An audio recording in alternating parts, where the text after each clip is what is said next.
Hey, it's Tori, and welcome back to my channel.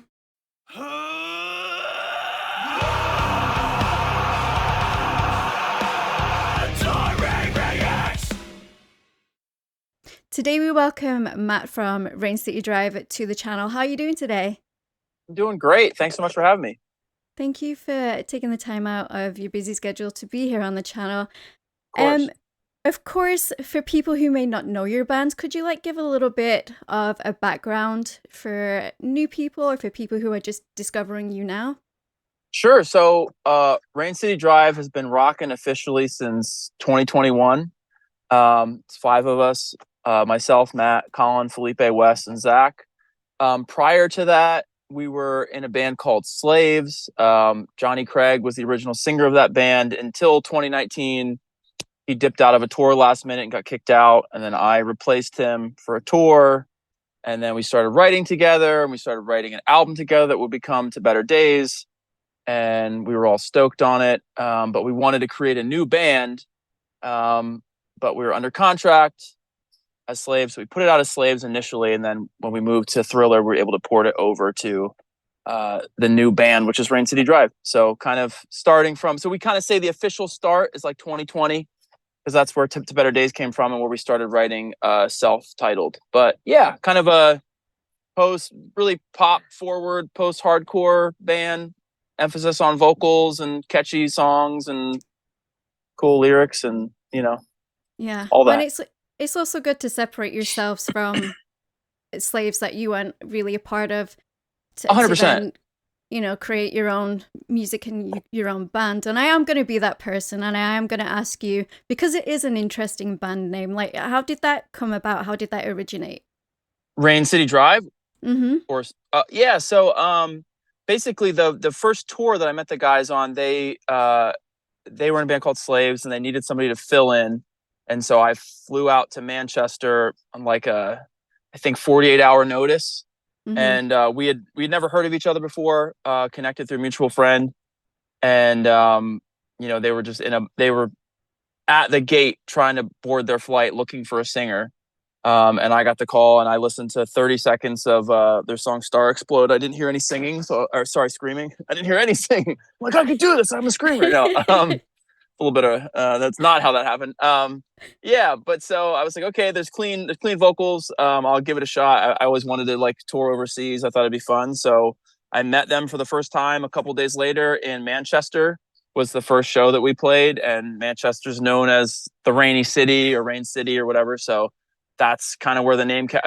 I've been brainstorming new band names for the new group since the Australia tour that we did, which was also 2019. Mm-hmm.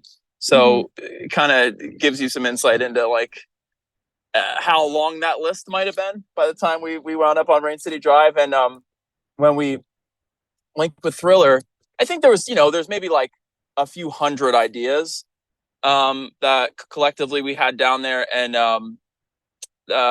homie from the label picked out like three, and Rain City was one of them. And we're like, yeah, that sounds cool. Just kind of a nod to how we all met, and kind of a reminder of how serendipitous and cool that was. So, yeah. Yeah, that's really cool. I mean, I'm originally from that area, so Okay, it's just, nice. yeah, it's just a really cool thing to look back on and just remember that time of this. It probably you probably felt so much pressure. Like you said, it was what, Oh yeah, 48 hours that you it had was to. it was crazy. So I mean, I'd done The Voice in 2014, and up Mm-hmm. until that point, that was the most nerve-wracking thing I'd done, like going Right. on live TV and whatever and all this stuff. But this was worse because I'd never met these guys before, and I said, okay, yeah, I'll do it, whatever.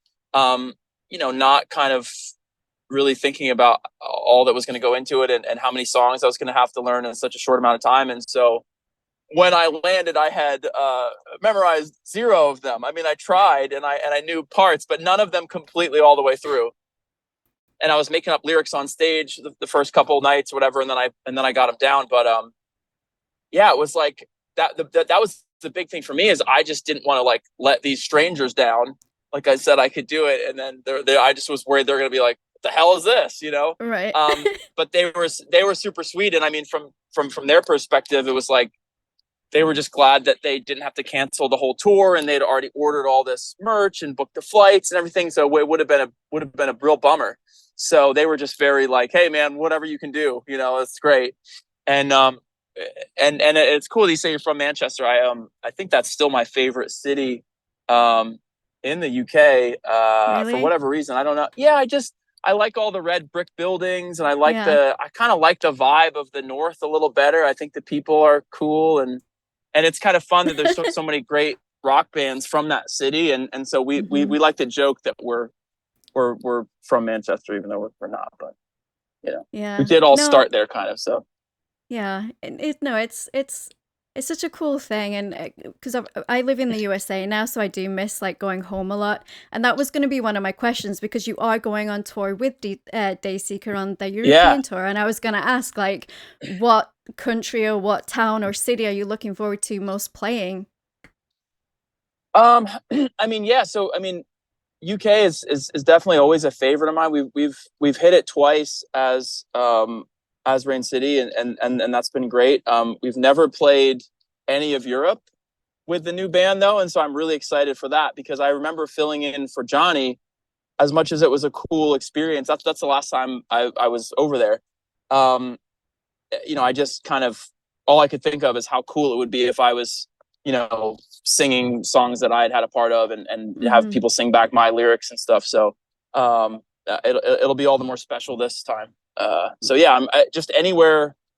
I think we're going to Amsterdam, and I haven't ever been there.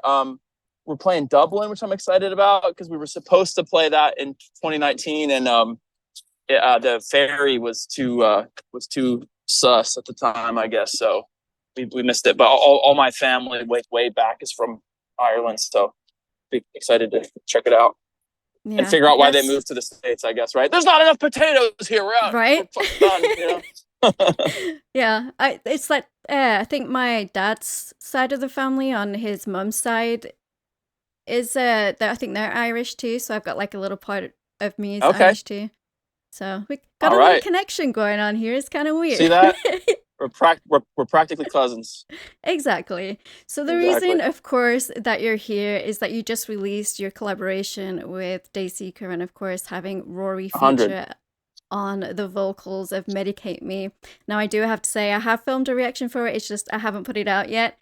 And Oh, cool. your vocals together is magic. They melt so well Oh, together. thank you. How did that come to fruition? Is it because you guys are touring with them, or was it something that was planned before that? Yeah. So, writing the new album, Medicate Me, we always had that outro that was kind of like a heavy outro. Yes. And I kind of just didn't know what to do about it. I was Mm-hmm. like, I don't know. And so we thought like, gee, maybe we'll have like more like harsh vocals there. So then we started throwing around some names.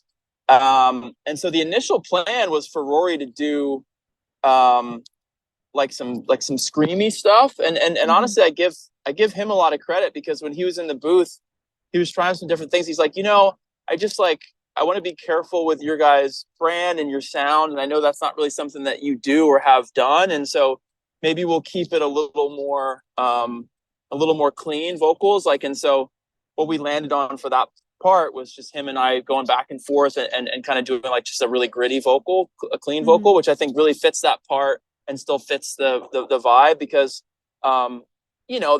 there's people like honestly, even myself, but certainly like my mom or people that don't really listen to heavier music that as soon as like the real screaming comes in, they're like, oh, okay, Mm-hmm. and I've kind of learned to like it a bit more, but I think that's just not something that I'm capable of doing. So we've never had it. So it's kind of fun that we kind of stayed in that lane. And then I wanted to leave that second verse open for him, just for him to write on. And I'm just so stoked with what we landed on, and I feel like it's a real great showcase of his talent, and it's the first time we've ever done a feature, and so I couldn't be happier with the way that it turned out, and the timing of the tour together, and the fact that we've been able to perform it together every night has been really special. And just, yeah, shout out to him and his band for making it happen.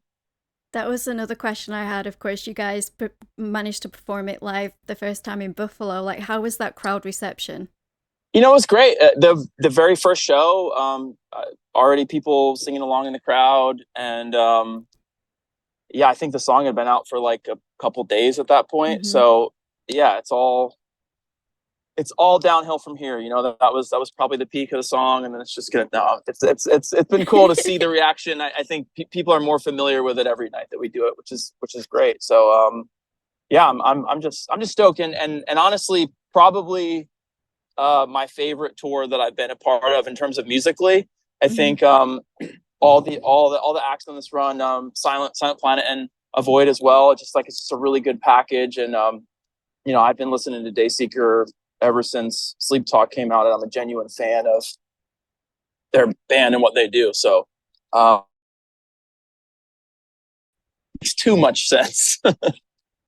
Yeah, no, it's a really brilliant song, and I do like how you guys didn't put harsh vocals in it. I don't think it needed them at all. I think it went really well with the more, like you said, the more gritty tone in your cleans, and then you just left that 100%.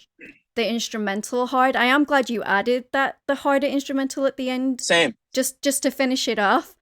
But I don't know. I think harsh vocals would have thrown it off because again, that's not really something that Rain City Drive is known for, and Right. it's good that Rory like took that initiative and saw that as well, and was like, wait, let's just stick to what we know and what we love of you guys, and 100. go with that. So I wanted to know if you could go into more detail from your personal perspective of what the lyrics are about for the song.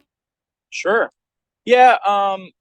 Basically, it's about being in a relationship situationship with somebody that it's intoxicating and fun and exciting, but you know that it's not really the thing that's good for you, and you're just Mm-hmm. trying to figure out what your exit strategy is going to be. um, Right. yeah, and so I think that's it. It's like enjoying it in the moment, but knowing like, am I chasing a high that I won't live down, was basically like the bow on it, where it's like, this is this thing that I'm craving and I want to experience, but I also want to be, you know, have a little exit strategy and make sure that I'm not crossing that line and getting too caught up in it. So that's really what it was about. Yeah. And I feel like it's a beautiful way to, even though like the subject matter is what it is, it's still a beautiful way to go about it just because of yours and Rory's vocals. It's really beautiful to hear the two of you together. And speaking of Dayseeker, and of course, you guys are having an off day today, but you are on their Dark Sun Worldwide tour right now, Yeah. and you've done a couple of dates already. How have they been for you guys? Yeah. I mean, the show's been great. It's exciting for us because a lot of times we are the like softest band on a package, and I think some of the fans that are there to see the other groups don't really know what to make of us, which is fine. And I usually have fun with that as somebody with a microphone and whatever. But Mm-hmm. yeah, I mean, this time going into it, I just figured there would be more crossover in terms of the fans, and if there were some Dayseeker fans that weren't familiar with us, they wouldn't be like, "What the hell is this trash?" Like, Mm-hmm. and so it's been really great, and it's always interesting for me to see like what kind of culture and fan base different bands cultivate, whether that's like anything they can take credit for or not, I don't know. Like some bands seem like pretty nice group of dudes that have like really horrible fans for some reason, Mm-hmm. and Mm-hmm. I don't know if that's their fault, but the Dayseeker fans so far have just been very sweet and respectful, and they're just kind of there to listen. Like they're not really moshing like, it's too Mm-hmm. hard so far. They're just like vibing out, and their crowd likes to sing along. And I think that's definitely like the strength of like a Rain City type band, is we like it when people sing at our shows, and just have a good time. So Don't you find it crazy? Like you say, Medicate Me was only out for a couple of days, that people already know the lyrics to the full song and they're singing it at you, yeah, and it's the song that you've written. It must be such a wonderful feeling just to see that in the crowd. I mean, it is weird, and it's some of those things maybe like you don't take the time to think about. But I did think about it the other day. I've been trying to be a little more active on TikTok just to promote the song and just see if people are liking it and whatever. And yeah, it did struck me just watching somebody just kind of lip sync the song, and or even they were like, "Oh, this is be careful. The song's dangerous. This is that song where like don't call your ex after you listen to it." And I'm like, "Oh, it's in just kind of thinking about like where I was at writing it, and it is interesting that but people take it and they make it their own, and that's how it should be. But no, it's great. Listen, it's always going to be the most uh humbling, flattering, exciting thing in the world that people actually choose to listen to our music over all the other great stuff that's out there and not great stuff, whatever, just anything. Hmm. Just listen to us, and we're happy for it. So yeah. Well, the reason I know about you guys is because my husband, he's unfortunately not here. Otherwise, he would have popped in to say a quick hey. He is a huge fan of you guys. So he's Oh like got wow. you on Spotify, and he Nice. loves you guys. So he's like, just tell him I said hey. He's out playing tennis. So Nice. Well, tell him I said what's up, and thanks I for listening, will. man. I will. So I wanted to know if you guys had any like pre-show rituals that you do before like going up on stage. Sure. Zach and I go through like a half hour ish kind of warm up for me, just like different vocal warm ups, and he's like on a little drum pad. Um, the other guys, not really so much. They're just kind of chilling. But I mean, we do a little sound check every day, and that's kind of good Mm-hmm. enough. We usually like get a little group hug in, or we've been doing like a RCD Gold chant because our Yeah. song talk to a friend is, I think we'll be close to a gold record, if not gold by like this fall. So we're just kind of trying Nice. to put that out there. It'd Yeah. be fun to hang up at the house. So we'll see. So you guys also have a couple of festivals coming up as well. Do you find it Yeah, easier to perform in a more intimate venue, or do you like the big festival stage? I love the big festival stage. I think the bigger the show, sometimes the easier it is to perform because it is less intimate, right? So Mm-hmm. I mean, I've done shows like I think the biggest performance I've personally done was performed at a halftime show at a Lambeau Field. So like 80,000 people or something. And yeah, I couldn't even see anybody's face. Like so it was kind of like no big deal. Right. And then I've done other, shows, quote unquote shows in people's living rooms where they're sitting maybe like 4 feet away from me and just like rapt attention, and Mm-hmm. that honestly is feels really intense sometimes. And I like to think about the audience as a true part of the show, almost like a separate instrument, and depending on how much energy they're giving you, like you might not be ready for it. Like yeah, you might go on to play a really big show, and if they're super intense, maybe you like play too fast or you freak out, or and you're like, so you have to learn how to just kind of be kind of not affected, but affected when you want to be. You know what I mean? So it's interesting. Yeah. I've definitely have noticed that. Like the other day, my husband and I went to like there's a small record store that's about an hour away, and sometimes they put on like smaller bands. And it was Okay. literally just my husband and I that turned up, and it was like a Yes. little awkward, because I felt really Yes. bad for the band, and they still had to play, and it was just us two, and then you feel awkward, and you're like, I don't know what to do, and A yet hundred when you're in a percent. bigger crowd, it doesn't matter because nobody's Everybody's focusing on just you. Everybody's just there to have a good time, and it doesn't matter. And like you say, you feed off that energy that is there, and if it's lacking, then you're gonna feel crappy, and then if it's huge, you've got to sort of like stay calm. I can. exactly kind of reining in almost. I will say Right. though, don't feel too bad for the bands up there because they are at least jamming with themselves. Like Yeah. anytime I've been in a band setting and there was very few audience members, I was just like, all right, it's just like a practice, and there's people hanging out. But I've Yeah. on the flip side, anytime I've done a solo show, and there was maybe like the bartender and my sister or something when I was starting out. That's the one where you're just like, what am I even doing here? Yeah. So, But you um, got to keep pushing, right? And oh, for it's sure, yeah, to achieve your dreams, and that's where, that's where my respect comes in for these bands, and for yourself, and just putting yourself out there, and you started on The Voice, and now you're the lead mm-hmm, vocalist of a really cool rock band, and it's just how life hands us these things, and you just got to take it as it is, and go with the 100%. flow sometimes. Yep. It's So definitely I always have going to be like a this kind of journey, you know what I mean? So just exactly, ride it. and I know for myself, like I'm going to be doing this until I'm dead. So that kind of takes mhm. some of the pressure off. You're just like, well, I'm just going to keep. It's not like anything's going to happen, and I'm going to be like, well, what am I going to do now? I'm just going to do my thing, and I'll enjoy certain highs and ride the lows out. So Yeah.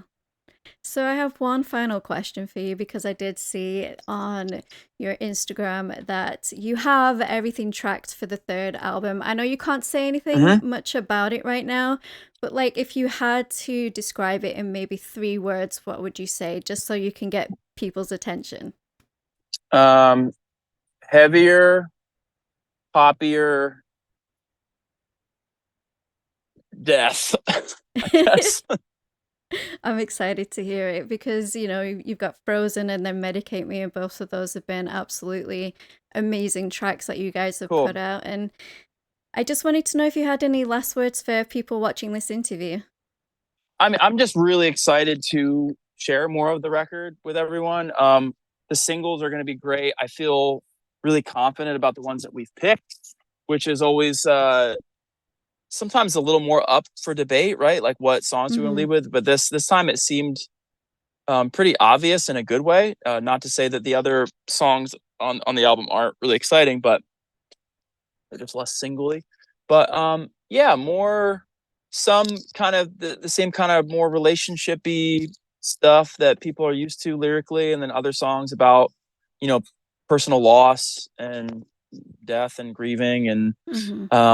and I really do think that we've like achieved like our heaviest sound in certain aspects, and also poppier things, and in a really kind of cool blend. I mean, I always just want to be like um, the the right reference for a certain sound. Like I don't ever want to be like, oh yeah, Rain City is like a this band, but not as good. I think that Mm-hmm. we always try to play up to our strengths and do things that only we could pull off or do, and so it feels kind of more like one of those records this time around, and I'm really excited. And also just huge shout out to Dan Bronstein and Zach for producing this one. I would love to work with him every single time. I think he just really got the vision and us as people, and he's hilarious and talented. And so excited to do the next one, hopefully. Yeah, I'm excited to hear it. Hopefully, like closer to the time it comes out, we can get together and chat about it more and do Yeah, I would another love that. interview. That would be fun. Great.